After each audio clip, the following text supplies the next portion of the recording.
1 लाख रुपए महीने सफाई के लिए देते हैं, फिर भी सफाई नहीं हो रही है क्योंकि सरकार का पैसे फालतू का नहीं है। प्रधान के खिलाफ, बीडीओ के खिलाफ, आईएन के खिलाफ, ग्राम विकास अधिकारी, सरपंच और सीओ तक के खिलाफ भी कार्रवाई हो सकती है। तो ग्रामीण एरिया में मेरी जिम्मेदारी है कि राजस्थान रोज साफ होना चाहिए। इस देश को इस्लामिक देश बनाने का षड्यंत्र था, कांग्रेस का सोच था इस्लामिक देश बन जाए। घर बैठे कमाए 1500 रुपए प्रतिदिन, वो भी विदाउट इन्वेस्टमेंट। बस डाउनलोड करें बैंक साथी ऐप, फ्री ट्रेनिंग लेकर कमाना शुरू करें। बैंक साथी से जुड़कर 15 लाख लोगों के सपने हुए पूरे। अब बारी है आपकी। राजस्थान सरकार और केंद्र सरकार मिलकर के अभी तक की जो पंचायतें उनको 1 लाख रुपए महीने सफाई के लिए देते हैं, फिर भी सफाई नहीं हो रही है। ये हमको चिंता का विषय है। इन 2 ग्राम पंचायतों को देखा है, वहाँ सफाई नहीं हो रही, और भी नहीं हो रही होगी, लेकिन मैंने 2 को देखा है। हम इसका एनालिसिस करेंगे कि इसको क्या दंड देना चाहिए, उचित दंड देंगे, क्योंकि सरकार का पैसे फालतू का नहीं है। क्यों से पैसे का कुछ भी उपयोग कर लो, कहीं भी ले जाओ या खा जाओ, तो नहीं।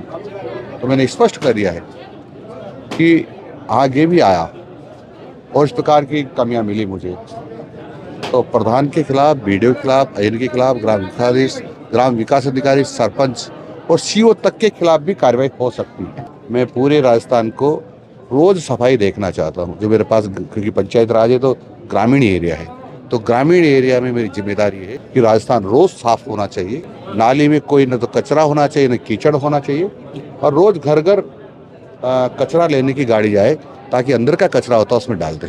स्कूलों के नए सत्र शुरू हो रहे हैं इसी महीने में, तो क्या आने वाले दिनों में राजस्थान के सरकारी स्कूलों में कई बदलाव देखने को मिलेंगे शिक्षा व्यवस्था को सुधारने के लिए? शिक्षकों को देखो, हमारा जोर इस पर है कि गुणवत्तापूर्वक शिक्षा मिले और संस्कार युक्त शिक्षा मिले। वो से तो गलत कर रहे हो, क्योंकि जिस जिले में उनको नौकरी मिलती है वहीं रहना होता है, क्योंकि 3rd ग्रेड का जिले के बाहर नहीं होता, 2nd ग्रेड का संभाग के बाहर नहीं होता, 1st ग्रेड का राजस्थान में कहीं भी हो सकता है। फिर भी कई की कठिनाइयाँ हो सकती है, उनको मद्देनजर रखते हुए माननीय मुख्यमंत्री जी निर्णय करेंगे, और जैसा निर्णय करेंगे वो करेंगे। वक्फ अधिनियम 2013 था, वो निहायत ही बेकार था, देश की संपत्तियों को हड़पने वाला था, इस देश को इस्लामिक देश बनाने का षड्यंत्र था, और उसमें प्रावधान कर दिया कि इस्लाम के मानने वाले लोग यदि कहीं भी बैठ जाते हैं, नमाज पढ़ लेते हैं या वो धार्मिक, सांस्कृतिक, मांगलिक कार्यक्रम कर लेते हैं, तो ज़मीन उनकी हो जाएगी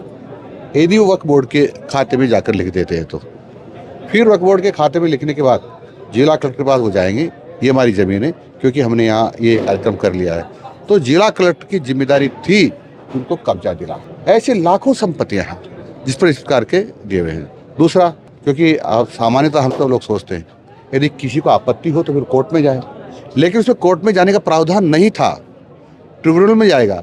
ट्रिब्यूनल में भी कौन सदस्य होंगे? केवल इस्लाम के मानने वाले सदस्य होंगे और कोई नहीं होगा।